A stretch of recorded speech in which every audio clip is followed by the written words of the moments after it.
Masculinité toxique. Oh, il a un problème lui, il doit avoir trop de testostérone.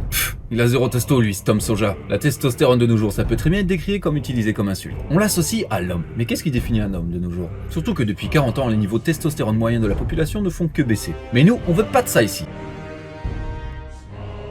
Dans cette vidéo, nous allons voir comment améliorer vos niveaux de testostérone de manière naturelle. Et ça, c'est extrêmement utile, capital même, que vous fassiez du sport ou pas. Alors, qu'est-ce que la testostérone? Clairement, tout le monde, en imaginant cette hormone mâle, a une image bien précise dans sa tête. Des muscles saillants et de l'agressivité. C'est pas très loin de la réalité. La testostérone est une hormone stéroïdienne androgène. Les stéroïdes sont un type de lipides qui se comportent comme les hormones, c'est-à-dire qu'ils vont agir sur certains récepteurs du corps pour créer des réactions physiologiques. Par exemple, l'adrénaline, quand elle va rentrer en contact avec les récepteurs cardiaques, va faire que celui-ci augmente son volume d'égestion systolique. Androgène signifie mâle. La testostérone fait donc partie des hormones régissant les caractères mâles des individus. Elle est produite par les testicules, mais également par les glandes surrénales et d'autres tissus, ce qui explique qu'on peut quand même en trouver chez les femmes qui n'ont pas de testicules, mais environ 8 à 10 fois moins. La testostérone a pour effet principal de déclencher la croissance de certains tissus en s'alliant aux récepteurs androgènes et possède des effets virilisants et anabolisants. Hypertrophie, donc la croissance des tissus musculaires, augmentation de la force, métabolisme du gras plus efficace, densité et maturation osseuse, mais ça va également jouer sur le nombre d'hématocrites, c'est-à-dire de globules rouges, maturation des organes sexuels, pousse de la barbe et des poils, gravité de la voix, ça gère la libido, augmente la motivation, la confiance et l'agressivité. Comme on peut le constater, la plupart de ces effets sont très intéressants pour les sportifs. C'est pour ça qu'ils vont se l'injecter pour se doper. Mais à l'inverse, si on n'a pas suffisamment de cette hormone, que risque-t-il de se passer? Dépression, absence d'énergie et de motivation, disparition du désir sexuel et dysfonction érectile, gynécomastie, c'est-à-dire poitrine de femme, insomnie, troubles bipolaires, perte de mémoire, de concentration et prise de gras. Ça, c'est un état très sérieux qu'on appelle l'hypogonadisme. Malheureusement, de plus en plus de gens en sont atteints, même jeunes. Une étude de 2016 sur les jeunes hommes a observé l'évolution du taux moyen de testostérone de 1999 à 2016. Ça avait diminué d'environ 25%. On est passé en moyenne de 600 nanogrammes par décilitre à 450. C'est une véritable épidémie, puisque désormais plus d'un homme sur 4 a des taux de testostérone bas. Le nombre de personnes désormais sous TRT a explosé ces 10 dernières années aux États-Unis et ça commence à arriver timidement en Europe. Et de multiples causes veulent expliquer ce phénomène. Il y a le mode de vie devenu très sédentaire, le manque d'activité physique, le surpoids qui devient de plus en plus prépondérant, l'augmentation du stress et des troubles du sommeil, l'exposition aux produits chimiques, aux produits transformés et ainsi de suite. Il y a plusieurs choses qui causent cette épidémie, on ne peut pas tous les régler. Mais heureusement, on sait ce qui va augmenter naturellement nos taux de testostérone. Mais si vous vous reconnaissez dans les symptômes de basse testostérone, vous voulez tout simplement optimiser votre performance et votre masse musculaire et votre santé,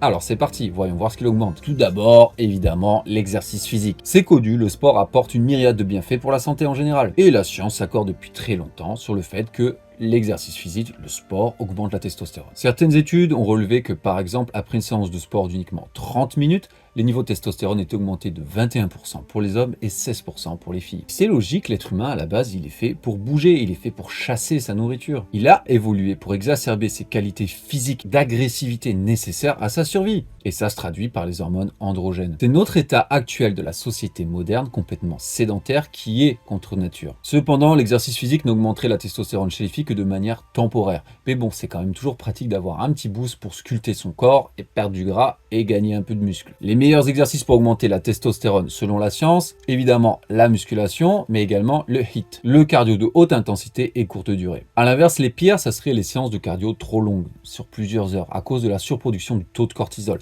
Cette hormone a pour but de mobiliser l'énergie. Mais malheureusement, elle va occuper les mêmes récepteurs androgènes que la testostérone. Il y aura moins de place pour que celle-ci puisse faire son action bienfaitrice et même à terme, le corps risque de moins en produire. Deuxième chose qui booste la testostérone, le soleil et la vitamine D. Qu'est-ce que je vous disais? L'être humain est fait pour bouger et en plein air de préférence. La vitamine D est essentielle au corps humain et elle permet une bonne santé osseuse et articulaire. Elle joue sur l'absorption du phosphore et du calcium qui sont tous les deux impliqués dans la contraction musculaire. Heureusement, de nos jours, on peut se supplémenter en vitamine D, car en temps normal, on ne peut pas en créer sans rayon ultraviolet B, donc du soleil. Si vous passez toutes vos journées enfermées chez vous ou au bureau, allez prendre l'air. Essayez de prendre le soleil au moins 10 minutes par jour, de préférence le matin. L'hiver, et encore plus si vous vivez dans une région peu ensoleillée, pensez à acheter de la vitamine D et mettez-vous-y.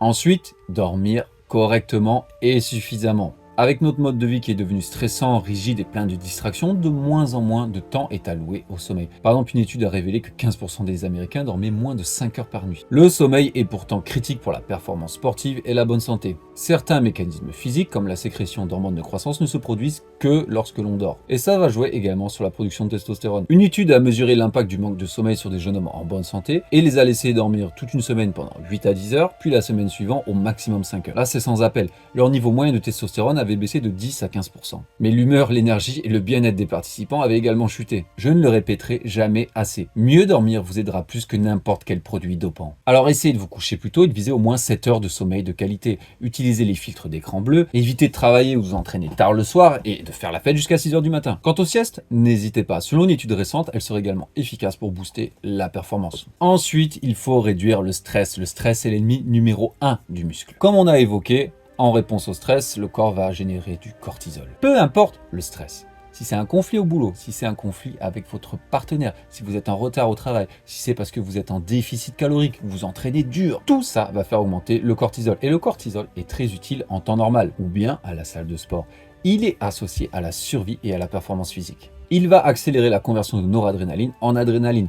Notre cœur battra plus vite, nos réflexes seront plus affûtés, on aura plus de concentration, une meilleure contraction musculaire, de la force, du cardio. C'est top. Ça nous permet de soulever plus lourd, de se dépasser lors de sa séance de cardio ou de s'enfuir à l'époque lorsqu'un tigre essayait de nous dévorer. Le problème est que l'excès de cortisol va créer une diminution du taux de testostérone, car ces deux hormones ont des optiques opposées. La testostérone vise à construire les os, les muscles, les poils, etc. Le cortisol, à l'inverse, lui, vise à détruire pour mobiliser l'énergie. De manière optimale, on aimerait que ces deux moments-là, l'anabolisme et le catabolisme, se déroulent à des moments différents. Un temps pour détruire, un temps pour construire. Même si dans la réalité, ça se passe pas forcément comme ça. Et le problème, c'est qu'être tout le temps dans cet état catabolique va diminuer le taux de testostérone. En plus, vous allez perdre du muscle. Alors n'oubliez pas de prendre du temps pour vous, de vous reposer et de profiter un peu de la vie sans culpabilité. Il y a eu des périodes dans ma vie où j'ai pu progresser en m'entraînant moins car je laissais tout simplement plus de temps à mon corps pour pouvoir se reposer. Ensuite, autre conseil, manger. Et effectivement, il n'y a rien de plus anabolisant que la nourriture. Bon, à part peut-être l'entraînement physique. Et c'est pas pour rien que les sportifs passent leur temps à manger. Déjà, avoir une alimentation équilibrée et suffisante, c'est la clé d'une bonne santé. La testostérone est en effet synthétisée du cholestérol. Il faut manger suffisamment de lipides, idéalement des bons lipides, pour avoir des bons niveaux de testostérone. Mais les trois macronutriments, donc protéines, lipides, glucides, ont été prouvés par des études comme jouant sur la testostérone. En avoir suffisamment permet d'avoir des bons niveaux. Faire des régimes sans cesse, ça sera contre-productif de ce point de vue-là, et croyez-moi, j'en ai été coupable également. Le corps aime survivre, il n'aime pas trop être maigre. Et si votre taux de masse grasse descend trop bas, il va couper certaines fonctions qu'il estime tout simplement moins importantes que la survie, comme par exemple la reproduction. Les filles, elles, perdent leurs règles, et les hommes ont des niveaux de testostérone qui disparaissent dans les abysses. Selon les études, il faut environ un mois pour que le niveau de testostérone revienne à la normale pour un compétiteur de musculation naturel. C'est pour ça qu'il est très difficile, voire impossible si on est naturel, d'être écorché, très bas en matière grasse toute l'année. Sinon, on va finir par être en mauvaise santé, tout simplement. Et n'en déplaise aux partisans de la diète cétogène, mais n'avoir strictement aucun glucide dans son alimentation entraînera à long terme des perturbations androgènes, notamment au niveau de la testostérone biodisponible. Inclure périodiquement des rifides à base de miel ou de fruits permettra au corps de retrouver des niveaux plus sains. Une autre manière de booster la testostérone, c'est à travers les victoires. Bon, évidemment, c'est un peu plus dur à reproduire, mais réussir des choses va booster notre testo. Que ce soit les victoires au sport, au travail, en amour, en relationnel ou même un jeu vidéo, tout ça va nous faire du bien. Alors n'hésitez pas à sortir de votre zone de confort, impliquez-vous dans des événements, que sais-je, et essayez d'accomplir des choses. Le plus grand risque pour un homme, c'est de jamais prendre de risques. Il y a même eu une étude intéressante sur des joueurs de hockey, leur montrer des vidéos de leurs victoires passées. Et en les regardant, ça avait boosté leur testostérone d'environ 42%. Ensuite, conseil plutôt évident, mais on va quand même le dire, évitez la drogue et l'alcool. Une consommation faible à modérée d'alcool n'aurait pas d'impact sur la testostérone, mais cependant une nuit de beuverie, ce qui qualifie comme au-delà de 6 verres, va déjà après 30 minutes diminuer les taux de testostérone de 25% pour le jour qui suit. Et si on y rajoute que, en ayant bu de l'alcool, on va moins bien dormir, la testo, coupé en deux. Les autres drogues, elles, ont des effets moins clairs sur la testostérone. Mais ce qu'on sait, c'est que la majorité de ces dernières vont altérer la chimie du cerveau, l'axe pituitaire ou tout simplement le sommeil. et on sait à quel point notre sommeil chéri est un allié de la testostérone. Enfin, dernière façon d'optimiser sa testostérone de manière naturelle, c'est tout simplement de perdre du gras. Tout comme être trop maigre ne sera pas bon pour la santé, être trop gras également. Les cellules adipeuses contiennent une enzyme appelée aromatase. La nature aime l'équilibre. La fonction de cette hormone est de convertir une partie de la testostérone en œstradiol, qui est un œstrogène. Le problème est donc que plus on a de gras, plus il y aura une proportion de testostérone élevée qui sera convertie en œstrogène. Et il en découle un phénomène de boucle négative. Le corps va détecter beaucoup d'œstrogène. Du coup, il va penser qu'il y a trop de testostérone et il va moins en produire. Tout simplement parce que l'estradiol sera produit de cette manière. C'est un cercle vicieux. Et c'est d'autant plus vicieux que d'avoir moins de testostérone va jouer sur l'insuline et l'IGF-1. En bref, plus on est gros, plus c'est difficile de perdre du poids. C'est pourquoi avoir des bons niveaux de testostérone est capital pour garder la ligne. Quel taux de matière grasse devriez-vous avoir?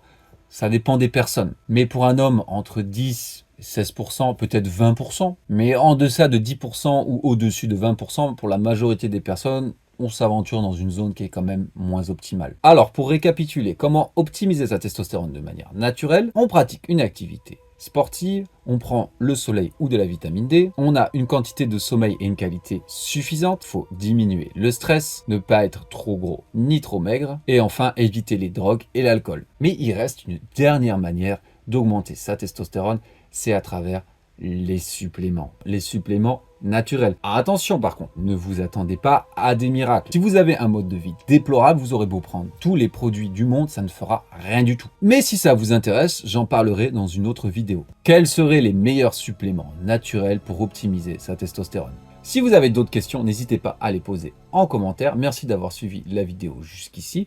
Tout commentaire booste l'algorithme et à la prochaine.